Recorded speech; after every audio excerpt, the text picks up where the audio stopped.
Olá, irmãos, que Deus abençoe grandiosamente a vida de todos vocês. Sejam bem-vindos a mais um vídeo aqui no meu canal, ao nosso desafio deste ano, que é a gente entender todo o Novo Testamento em um ano. E hoje, meus irmãos, o segundo vídeo, Mateus capítulo 2. Não se esqueça de deixar o seu like para que esse vídeo venha a ser recomendado a mais pessoas e mais pessoas possam ouvir e aprender a palavra do Senhor. Irmãos, sem perder tempo, já vamos aqui ao nosso texto de hoje, a nossa aula de hoje, irmãos. Queridos, como vocês sabem, nós estamos primeiramente no Evangelho de Mateus, já tivemos a aula 1. Espero que todos vocês tenham assistido a aula 1. Se não tiver assistido, volte para assistir a aula 1. Não adianta querer pular etapas, não adianta só para dizer que fez, só para dizer que acabou. O que vale é estudar, meus irmãos, e aprender a palavra do Senhor. Como vocês já sabem, Mateus capítulo 2 agora, nós vamos ver aqui do versículo 1 até o 23, que é todo o capítulo 2. Eu quero, irmãos, que, por favor, a primeira coisa que vocês vão fazer, vocês vão ler Mateus capítulo 2, ok? Vocês vão pausar o vídeo. Se você não tiver lido ainda, você vai ler o capítulo 2 de Mateus. Aí sim você iniciar a aula.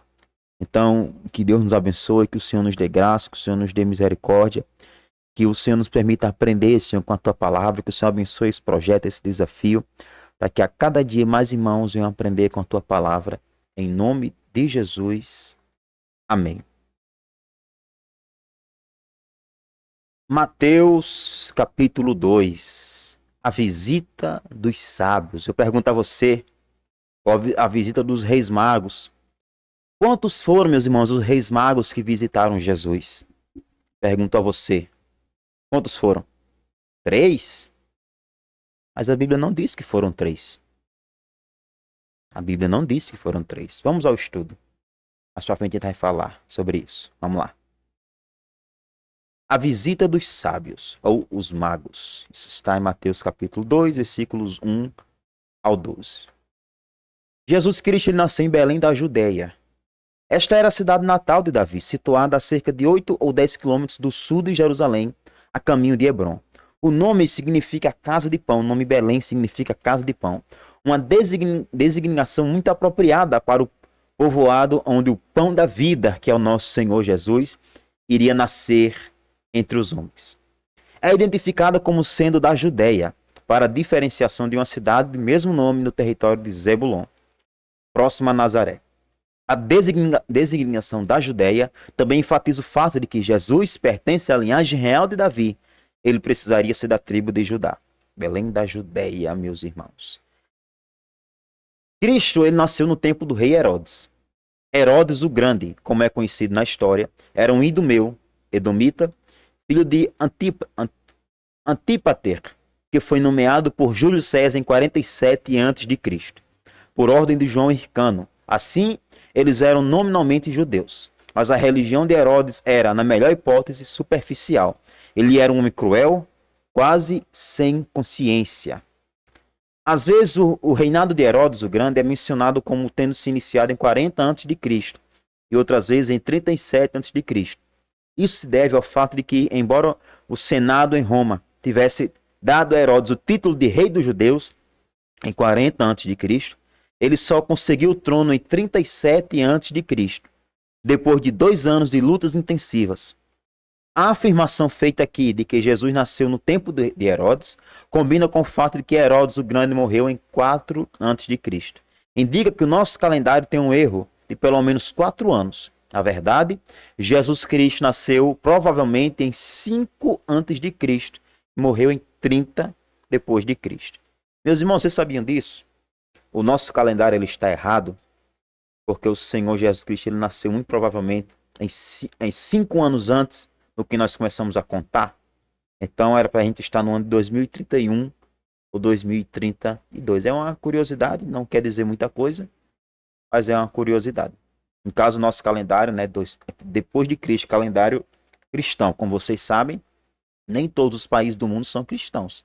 E nem todos os países do mundo estão no ano de 2026, eles estão em outro ano, a partir da sua contagem, que às vezes cada um tem a sua própria contagem. Por exemplo, na China, eles já estão no ano. Eu vou até pesquisar aqui para não falar besteira. Por exemplo, no calendário chinês, eles estão no ano 4723. Sabia disso? É importante a gente saber disso.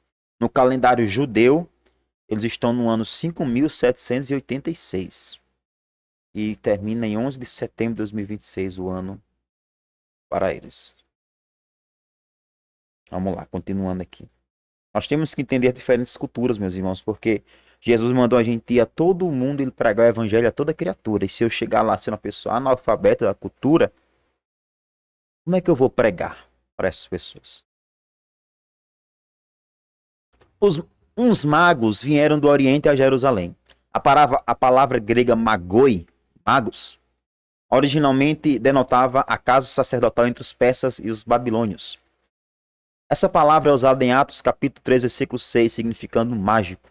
Mas aqui Mateus usa a palavra num sentido melhor para designar homens nobres de uma religião oriental. Não se sabe ao certo de que país eles vieram. Existe um teólogo chamado Atkinson que ele diz: eles provavelmente vieram da Mesopotâmia. Esta é uma hipótese tão válida quanto qualquer outra. Beari afirma categoricamente que eles eram astrólogos caldeus. Nós não sabemos exatamente quem eram esses magos. Eles vieram visitar Jesus. Nós não sabemos exatamente quem eles eram. Eu acho que a Bíblia diz o que nós temos que saber, meus irmãos. E não adianta a gente querer ficar procurando. É bom a gente estudar, querer saber, mas o que a gente tem que saber, a Bíblia diz. Eram uns reis magos, provavelmente homens de alta classe, que foram avisados por Deus acerca do nascimento do rei dos judeus, o Senhor Jesus. A pergunta dos magos, que está no versículo 2, mostra que eles obtiveram alguma notificação definida que um grande rei dos judeus tinha nascido. Naturalmente, eles esperavam encontrá-lo na capital da nação. É claro, o rei dos judeus nasceu, vai estar em Jerusalém. Mas não estava lá, porque o anjo, lembre-se, tinha ordenado a José que ele fugisse com o garoto, com Maria, para que o Senhor Jesus Cristo não fosse morto. A estrela, ela era um fenômeno natural. Se ela era um fenômeno natural ou sobrenatural, é um problema que ninguém pode resolver. Mas ela deu a orientação divina a esses estrangeiros. Talvez seja bom mencionar que do Oriente provavelmente significa do lugar de onde nasce o sol. De qualquer forma, a estrela era um tipo de Cristo. Números capítulo 24, versículo 17 diz: Vê-lo-ei, mas não agora.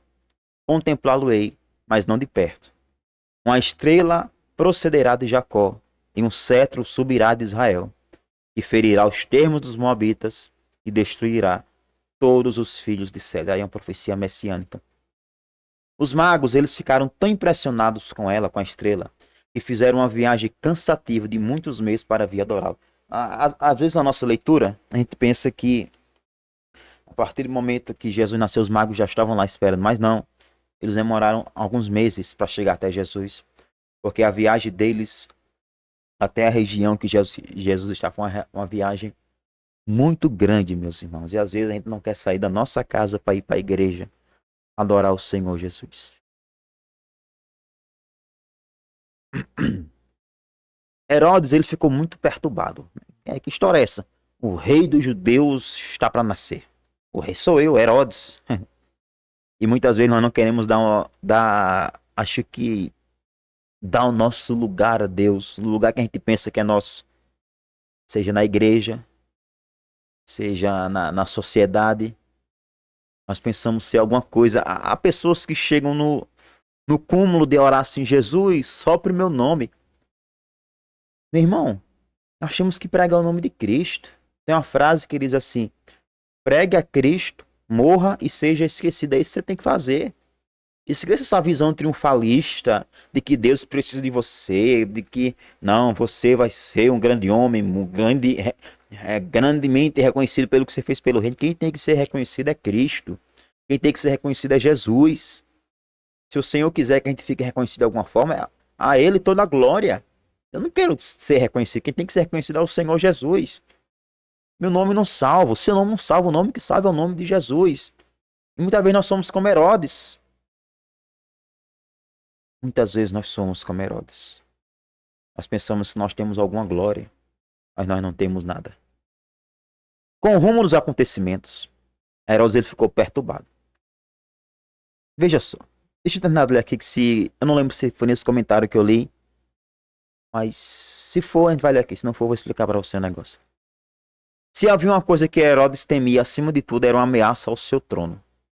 Ele tinha mandado matar 3 dos seus filhos por julgar que estivesse ficando muito ansiosos por suceder no trono. Olhe somente esse homem chamado Herodes.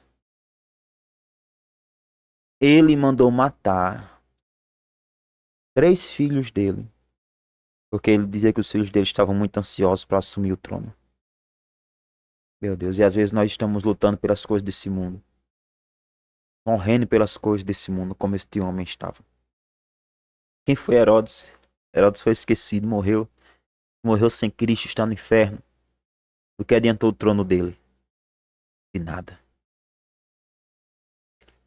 Diz também que César Augusto ele pronunciou esse trocadilho em relação a Herodes. É melhor ser um porco de Herodes do que o seu filho. A palavra grega porco é hus, e para filho é hoios. Não sei se a tradução, o pronunciamento certo é isso, eu não entendo nada de grego. O que produz um jogo de palavras. Não apenas Herodes estava perturbado, mas toda Jerusalém estava perturbada com ele. O governo romano permitia uma considerável liberdade religiosa para os povos das diversas nações sob seu domínio. Especificamente os romanos idólatras permitiam que os judeus continuassem sua adoração de um único e verdadeiro Deus. Mas um rei dos judeus, isso parecia ser uma revolução, uma revolta. Aos olhos do imperador, isso era um pecado por excelência. Roma estava sempre atenta a qualquer rumor de uma revolução. Os líderes judeus eles temiam, irmão, severas represálias caso fosse descoberto que havia surgido um outro governante da sua nação. O rei, preocupado, convocou os príncipes dos sacerdotes e os escribas. Esses eram os 2 grupos principais do grande sinédrio de Jerusalém. O tribunal de líderes religiosos dos judeus, os príncipes dos sacerdotes e eram os saduceus. E os escribas eram, na sua maioria, fariseus. Escriba significa literalmente escritores. Esses homens ele tinham a responsabilidade de copiar as sagradas escrituras e ensiná-las ao povo. Herodes perguntou a esses homens onde havia de nascer o Cristo. O texto diz o Cristo, isto é, o Messias. Isso mostra que o rei estava familiarizado com as expectativas messiânicas dos judeus. Sem dúvida, ele tinha ouvido falar das profecias do Antigo Testamento e ele sentia um medo supersticioso de que o cumprimento poderia significar para o seu trono e para a sua vida pecadora a ruína, a destruição. Os líderes judeus tinham uma resposta pronta. Eles responderam em Belém da Judéia. Com base na sua resposta, eles fizeram a citação das Escrituras, a citação de Miqueias, capítulo 5, versículo 2, que diz: E tu, Belém Efratá, posto que pequena entre os milhares de Judá, de ti sairá o governador em Israel, e cujas saídas são desde os tempos antigos, desde os dias da eternidade. Tanto o texto hebraico como a Septuaginta, que é a tradução grega desta passagem, talvez se baseie em 2 Samuel, capítulo 5, versículo 2, que diz: E também outrora, sendo Saul ainda rei sobre nós, eras tu o que saías e entravas com Israel. E também o Senhor te disse: Tu apacentarás o meu povo de Israel, e tu serás príncipe sobre Israel. Filson, um teólogo, ele diz: ela mistura livremente materiais do Antigo Testamento de uma maneira que os comentários essênios dos pergaminhos do Mar Morto mostram que era corrente no judaísmo no primeiro século e dá ao material uma interpretação messiânica. Também existe a possibilidade de que Mateus tenha usado uma versão grega do Antigo Testamento, que é diferente da Septuaginta, ou talvez tenha adotado uma tradução livre da versão hebraica. Vamos lá.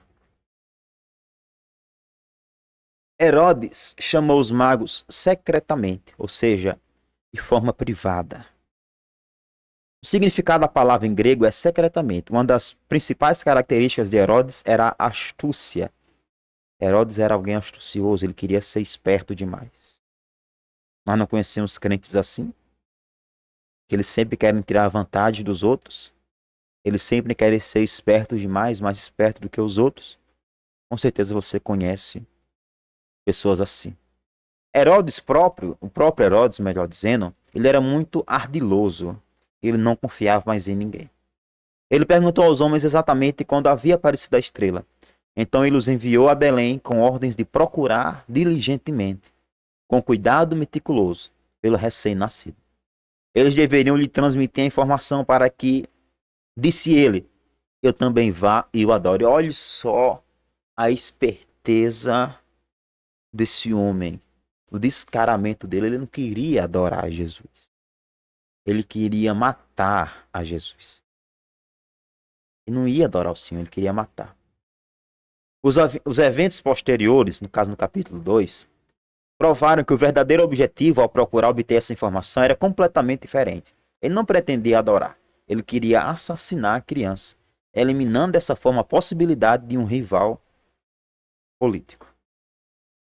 Quando os magos eles iniciaram a última parte da sua longa jornada, eles novamente encontraram a orientação divina na estrela que brilhava acima das suas cabeças. Ela os levou até o lugar onde a criança estava exatamente. A visão das estrelas fez com que ele se alegrasse muito com grande júbilo, está isso no versículo 10. Eles sabiam agora que a sua busca ela havia terminado. Existe aqui uma implicação de que os magos tinham perdido a visão da estrela enquanto estavam com Herodes e com os líderes judeus em Jerusalém. É uma pergunta. Se tivesse prestado atenção somente à estrela, ao invés de procurar a orientação humana, será que eles não teriam chegado mais rápido a Belém?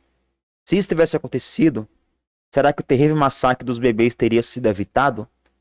Será que às vezes nós não trazemos problemas a nós mesmos e a outras pessoas e nós procuramos conselhos humanos das pessoas erradas quando nós deveríamos estar confiando na orientação divina? Ótima pergunta. Ótima pergunta. Quando eles chegaram a casa e viram o menino Jesus, isso é um pouco diferente dos pastores encontrando o Senhor Jesus. Eles encontraram uma manjedoura na noite em que ele nasceu. O menino ele tem provavelmente 1 ano de idade e a família havia fixado residência em Belém. As imagens que mostram os magos ajoelhados diante de uma manjedoura, portanto, não são exatas de acordo com as escrituras. Quem nunca viu o presépio, né, o Jesus Cristo a manjedoura e os magos diante dele, Jesus Cristo bebê, mas está errado. De acordo com a palavra, quando os magos chegaram até Cristo, o Senhor já teria mais de 1 ano. Interessante, né? A gente entendeu realmente o que a Bíblia diz, não o que a cultura diz. Os magos, eles prostraram-se e adoraram ao Senhor Jesus. Está claro que eles acreditavam que Jesus Cristo era digno de oração, que Jesus Cristo era Deus. Então eles lhes presentearam com presentes reais: ouro, incenso e mirra. Esses eram produtos do sul da Arábia, mas eram largamente vendidos e poderiam ser obtidos nos países caldeus. Barclay, que é um grande teólogo e pregador, ele ressalta maravilhosamente o significado simbólico dos 3 presentes. Ele registra a afirmação de Sêneca de que na pátria uma pessoa só podia se aproximar do rei se lhe trouxesse um presente. O ouro era o presente mais apropriado para um rei, e assim foi. Para aquele que nasceu para ser o rei dos reis, o incenso era o presente para um sacerdote, uma vez que os sacerdotes ofereciam incenso no templo a Deus. Assim, era um presente adequado a ser oferecido àquele que seria o maior sacerdote da história, o sumo sacerdote Jesus. E a mirra era o presente para alguém que iria morrer. Ela era usada para embalsamar, e assim era particularmente apropriada para o Filho de Deus, que veio para morrer na cruz. Esses 3 presentes profetizam que ele seria o rei verdadeiro, o sumo sacerdote perfeito e, no final, o supremo salvador dos homens.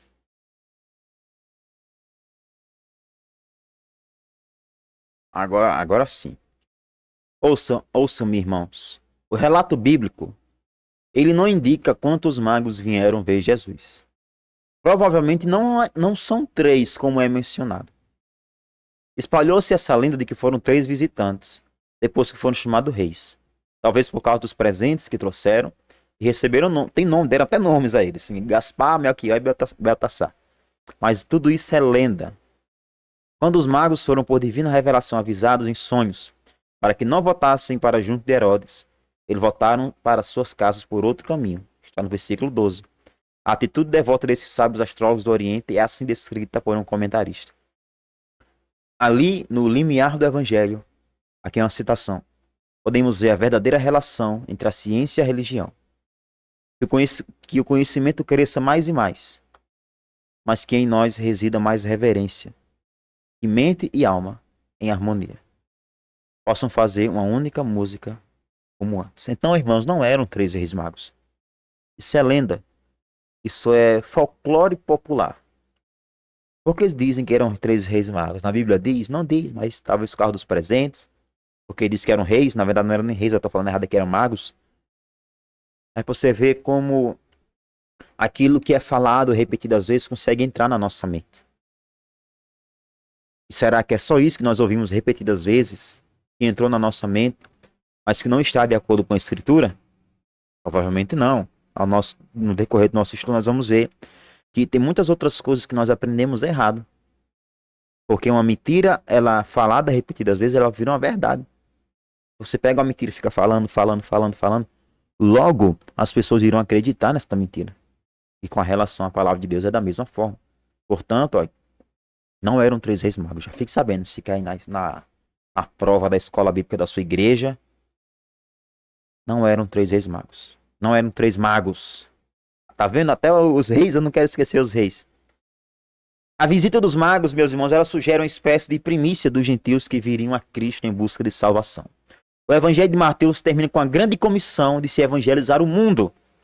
Alexander McLaren tem um bom resumo dos primeiros frutos dos gentios. Ele observa a sabedoria pagã levada por Deus até o berço de Cristo, o alarme do seu próprio povo diante da menção do seu nome, o concílio dos teólogos, o ardiloso conselho de Herodes, o encontro do rei e a adoração e a oferta dos presentes depois do encontro. Isso foi uma divisão que este irmão fez na sua explicação, esse teólogo Alexander, versículo 1 até o versículo 11. Agora vamos da fuga da família de Jesus Cristo para o Egito. Então vamos recapitular. Jesus Cristo nasceu, os magos foram procurar Jesus, foram até Herodes, porque pensaram que ia encontrar Cristo lá. E outra coisa, irmãos, se fossem só 3 magos, provavelmente Herodes ele não teria ficado preocupado. Veja, 3 pessoas, 3 loucos falando que viram estrela, que bobagem. Mas se fosse uma multidão, 300 homens, 500, 1000 ou mais, ele iria se preocupar, como ele se preocupou. Então, provavelmente eram muito mais de 3. E Herodes ele pediu aos magos, quando vocês encontrarem a criança, me digam onde ela está para que eu venha adorar. Só que ele queria matar a criança. E os magos foram avisados em sonhos para não voltarem por Herodes, voltarem por outro caminho. Claro, para que o plano de Herodes não se cumprisse, que era matar o Senhor Jesus. Depois da partida dos magos, o anjo do Senhor apareceu a José em sonhos e lhe disse: toma o menino e a sua mãe e fuja para o Egito. Porque Herodes ele tentaria destruir Jesus. Versículo 13. Partindo de noite, já no versículo 14, para evitar ser pego. Olha só, irmão, veja, isso vai totalmente contra o que é falado que porque a gente serve a Jesus Cristo, a nossa vida vai dar tudo certo. Gente, o neopentecostalismo, ele não resiste à realidade. As mentiras que são pregadas hoje em muitas igrejas não resistem à realidade. Quem é a pessoa no mundo que ela não vai enfrentar problema, por mínimo que seja?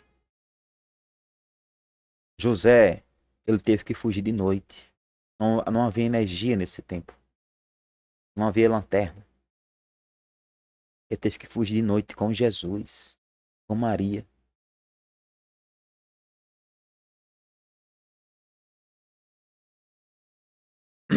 José levou a sua família em segurança para o Egito. Essa foi uma viagem de cerca de 320 quilômetros. Olha só o tanto que José teve que andar. Debaixo do sol, debaixo de chuva, com uma criança, com um bebê. A imagem tradicional de José caminhando ao lado do asno, no caso do jumento, em que Maria cavalga com Jesus nos braços, é provavelmente verdadeira. A família permaneceu no Egito até a morte de Herodes. Isso ocorreu em 4 a.C. De acordo com seu costume, Mateus cita o Antigo Testamento, desta vez em Oséias, capítulo 11, versículo 1, que diz: Quando Israel era menino, eu o amei, e do Egito chamei o meu filho. Originalmente as palavras se referiam a Israel, o filho de Deus. No caso, a nação de Israel, a nação de Israel é como se fosse considerado o filho de Deus, na palavra de Deus. Aqui as palavras também se aplicam a Cristo, o único e verdadeiro filho de Deus. E também representava Israel. Como no versículo 6, Mateus não cita a versão dos 70, a Septuaginta, Plummer diz: ele faz uma tradução independente do hebraico, sozinho ou não, e acrescenta uma nota de rodapé. Somente em poucos casos as citações de Mateus são extraídas da Septuaginta. A Septuaginta é o Novo Testamento na língua grega. A matança dos inocentes está em Mateus capítulo 2, versículos 16 ao 18.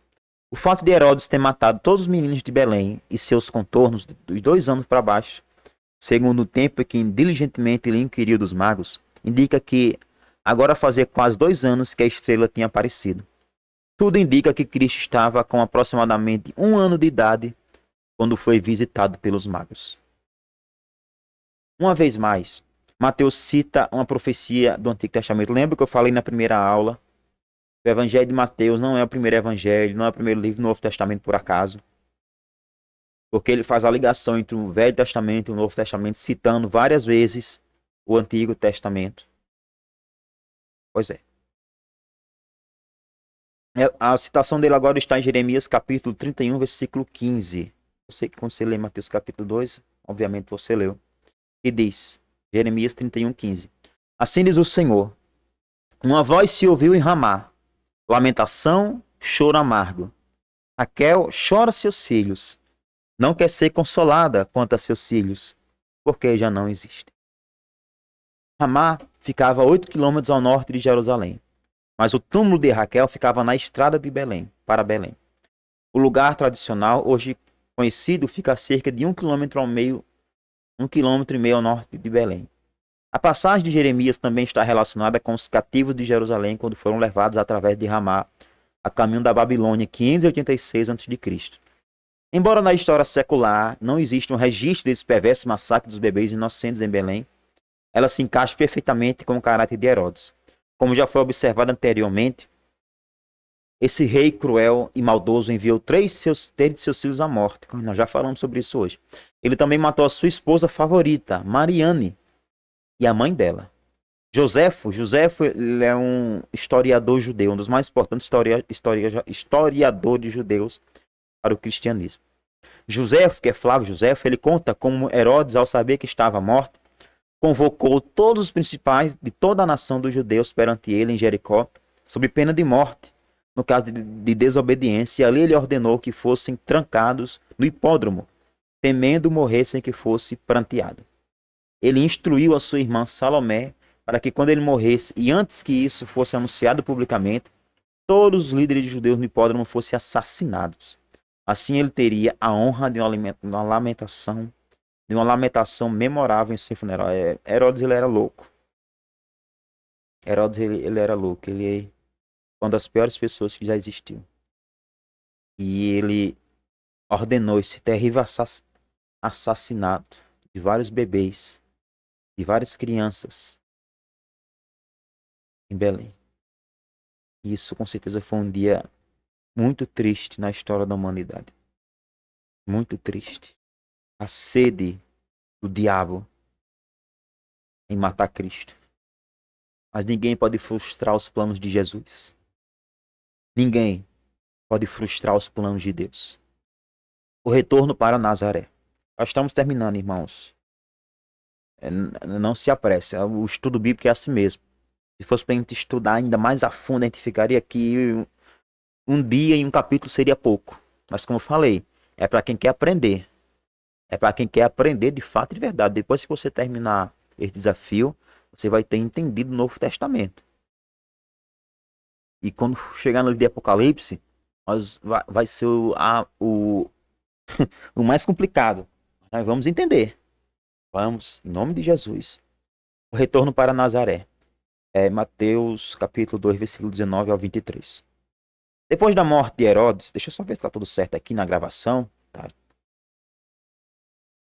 Cadê Jesus? Depois da morte de Herodes, o Grande, o anjo do Senhor apareceu num sonho a José e deu-lhe instruções para voltar para a terra de Israel. Essa é a terceira vez que menciona um anjo aparecendo a José em sonhos. Também é mencionado em Mateus 1:20 e Mateus 2:13.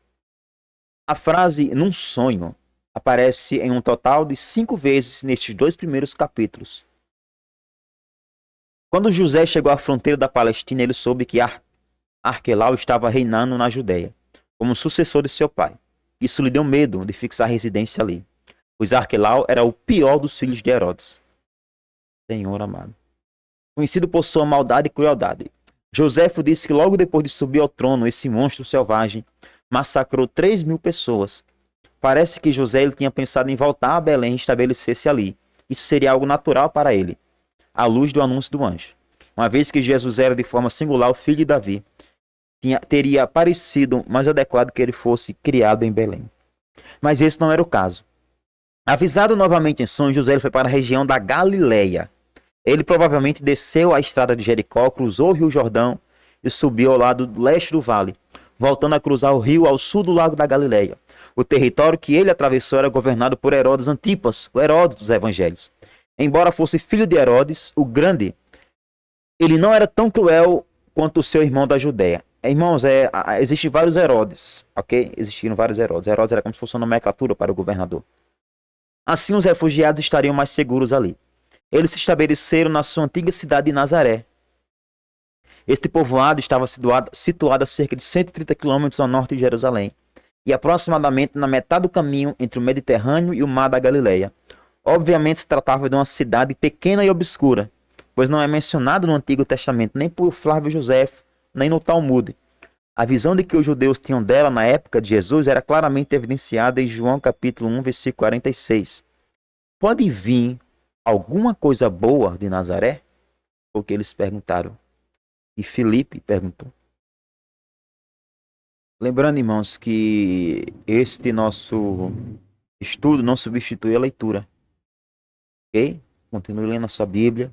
E principalmente o capítulo que você for estudar no dia, você deve ler. Então vamos acabar aqui a nossa aula. Uma das passagens mais problemáticas no Evangelho de Mateus está na citação. Ele será chamado Nazareno, no versículo 23. Muitos estudiosos pensam que não há tal afirmação no Antigo Testamento. Por exemplo, Green declara que não há nenhuma profecia no Antigo Testamento que se pareça sequer remotamente com essa. O que deve ser observado é que Mateus não atribui essa situação a nenhum profeta específico. Ele apenas disse que isso fora dito pelos profetas. Assim, essa profecia poderia ser interpretada como uma apresentação geral de uma verdade importante. Morrison define bem o caso ao dizer que isso indica que o evangelista Mateus ele não está se referindo a nenhuma predição em particular. Ao invés disso, ele está reunindo diversas afirmações proféticas e traduzindo seu significado à fraseologia peculiarmente significativa da sua própria época e localização. Ele acrescenta como explicação final: ser chamado Nazareno era ser chamado de desprezível. Veja só, o rei do universo foi habitar em uma pequena, não é nem cidade, uma pequena vila. Foi lá que ele nasceu e foi lá que ele cresceu. Ele nasceu em Belém, mas ele cresceu nessa aldeia. O rei do universo. Deus Todo-Poderoso. E às vezes nós queremos ser alguma coisa, não é mesmo? Às vezes nós queremos se achar demais. Sou demais. Eu sou o cara. Não, nós não somos nada. Ele que é. É interessante perceber que todas as narrativas da infância de Jesus em Mateus são contadas a partir do ponto de vista de José. Destaca-se o anúncio do nascimento de Jesus que foi feito a ele, e não aquele que foi feito a Maria, como em Lucas. Foi José quem recebeu a ordem de levar o menino Jesus a sua mãe ao Egito, depois de trazê-lo de volta à terra prometida. Isso está em notável contraste com as histórias dos 2 primeiros capítulos de Lucas, que estão descritas a partir do ponto de vista de Maria. Então acabamos aqui, meus irmãos, a aula. E hoje não estava aparecendo para vocês, estava assim. Então, acabamos agora a aula de hoje. 35 minutos de aula. E espero que você tenha lido Mateus capítulo 2. Espero que você tenha prestado bastante atenção na aula. Entendemos hoje bastante coisas proveitosas. Derrubamos alguns mitos, como o dos reis magos, que não eram três, nem eram reis, eram magos. E que Deus nos abençoe, que a gente continue crescendo na graça e no conhecimento do Senhor Jesus. Que Deus abençoe grandiosamente a sua vida. Compartilhe esse vídeo para que mais pessoas venham querer ter interesse em aprender de Jesus Cristo, em aprender da sua palavra. Que Deus te abençoe grandiosamente e na quarta-feira já terá outro vídeo disponível em Mateus capítulo 3. Que Deus vos abençoe grandiosamente. Fiquem na paz do Senhor Jesus.